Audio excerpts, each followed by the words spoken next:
Agora ao vivo com Leonardo Santos, CEO da Semantics. Tudo bem, Leonardo? Boa tarde, seja muito bem-vindo ao Fast Money.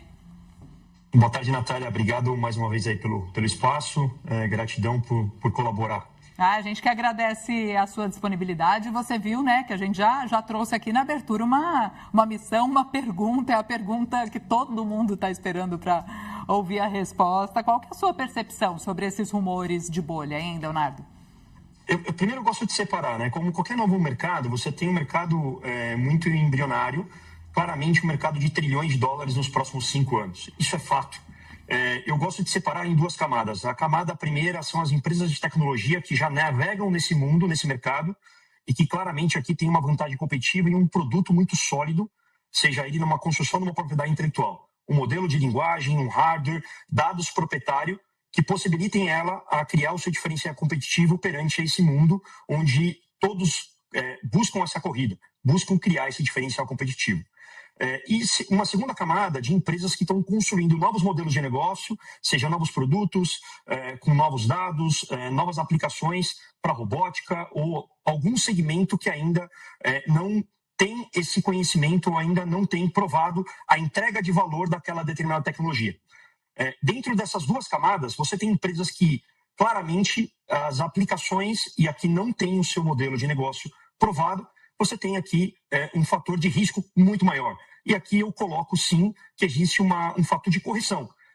Vai existir, e já está existindo aqui, fatores de correção de valores dessas companhias, no qual ainda não se provaram ou não tem claro a sua entrega de valor, ou criação de uma barreira competitiva perante o mercado. Agora, sem dúvida nenhuma, Natália, as empresas que já se beneficiam das tecnologias, que estão incorporando as tecnologias, seja ele um modelo, seja ele aqui uma capacidade computacional grande, sem dúvida nenhuma, essas empresas não vivem uma bolha. Elas estão surfando uma onda e capturando um valor grande no mercado. É só você olhar em 2023, após ali a aquisição, né, o investimento da Microsoft na OpenAI, o como a Microsoft capturou de valor no seu valor de mercado, nas suas ações, e o benefício de uso de inteligência artificial dentro dos seus produtos já existentes, nos quais já existe um modelo de negócio provado e já são, obviamente, aqui rentáveis e sustentáveis. Então, a minha leitura é clara no aspecto de correção de valor de algumas empresas, mas muito mais arriscado nessas empresas de aplicação, nessas empresas que não criaram essas barreiras de competitivas, né? Barreiras tecnológicas, no qual não tem uma propriedade intelectual muito clara, um modelo de negócio claro, desenhado, ou de monetização, ou de entrega de valor para o mercado. Ô, Leonardo, e essa queda recente que a gente viu nos índices, né, das 7 magníficas, do seu ponto de vista, exceto a Alphabet, né, mas do seu ponto de vista, tem a ver com essa correção, tem outros fatores? Qual que é a sua análise sobre isso e sobre a Alphabet ficando isenta, pelo menos até o momento aí, dessas quedas? Na minha leitura, é uma correção, sim. Eu gosto de falar, Natália, que o tamanho da sua expectativa pode ser o tamanho da sua frustração. Né? Você tem uma expectativa muito grande em volta da AI, porque o que a gente chama de AI washing, né? Todo mundo falando que a AI vai resolver tudo, ela está em tudo, vai entregar um baita valor.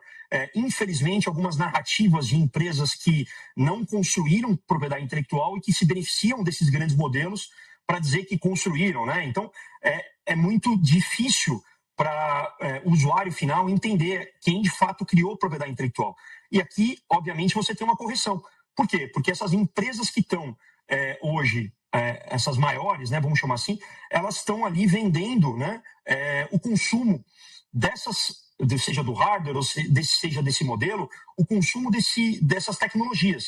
E que, de fato, a expectativa, à medida que você vai aqui descobrindo na aplicação, na entrega de valor, que de fato ela não é eu diria, não, esse grande sonho, né, que as pessoas vendem que vai resolver tudo da noite para o dia e por aí vai, isso acaba frustrando determinados investidores, principalmente investidores de varejo que não estão inseridos aqui nesse contexto de tecnologia, né, que não tem tanta profundidade de entender a aplicação, de entender o uso e a entrega de valor que essas grandes empresas têm. Então, acho que aqui é uma correção, sim, e, obviamente, a Alphabet, no caso, entregando modelos especializados com dados proprietários e que o mercado, obviamente, está identificando uma entrega de valor e um diferencial competitivo perante a outros modelos como OpenAI, como Anthropic.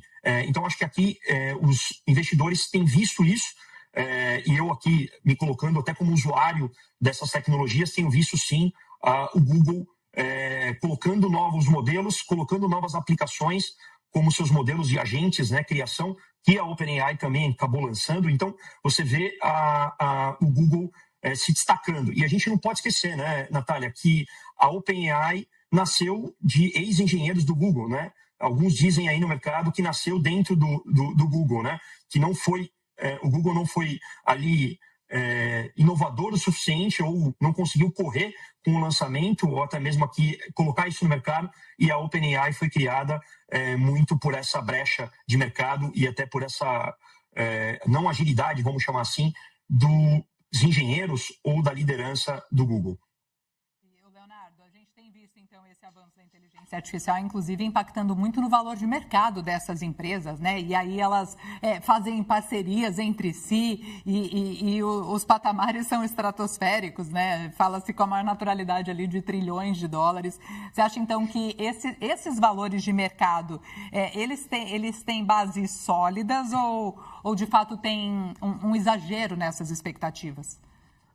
Eu acho que tem alguns exageros e algumas correções que vão ser feitas, sim. A gente já começa a ver, né? E você não pode esquecer que existe uma guerra geopolítica, e essa geopolítica envolve muito China e Estados Unidos. Acho que as duas predominâncias de liderança globais nesse tema são essas duas esferas, né?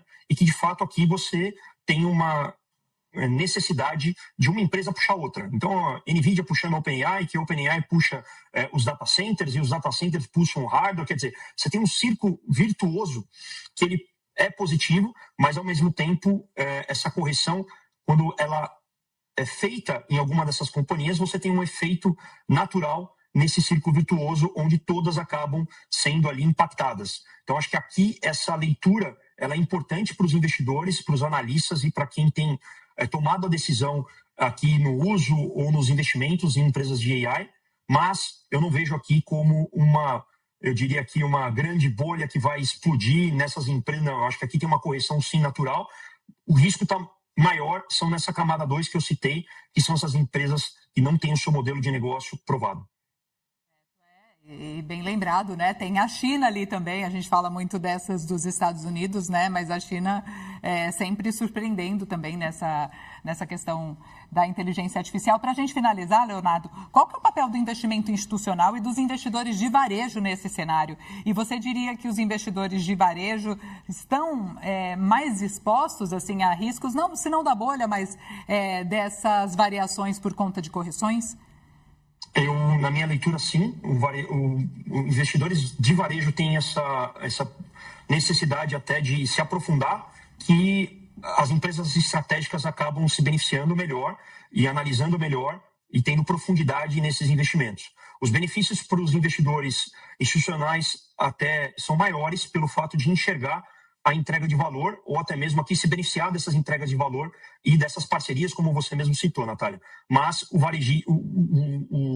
pessoal de varejo, né, que está ali fazendo esses investimentos, tem que tomar muito cuidado dentro dessa profundidade. E a minha recomendação aqui é analisar muito bem, ver modelos de negócio, analisar o que essas empresas têm entregue de valor real, pegar depoimentos de clientes, né, fazer uma validação daquela determinada tecnologia ou daquela empresa na sua profundidade para a tomada de decisão aqui de investimento e de compra de ações dessas companhias. Leonardo Santos, CEO da Semantics, muito obrigada pela participação aqui ao vivo no Fast Money. Ótima tarde, volte sempre. Muito obrigado, Natália. Fiquem com Deus. Um abraço a todos. Tchau, tchau.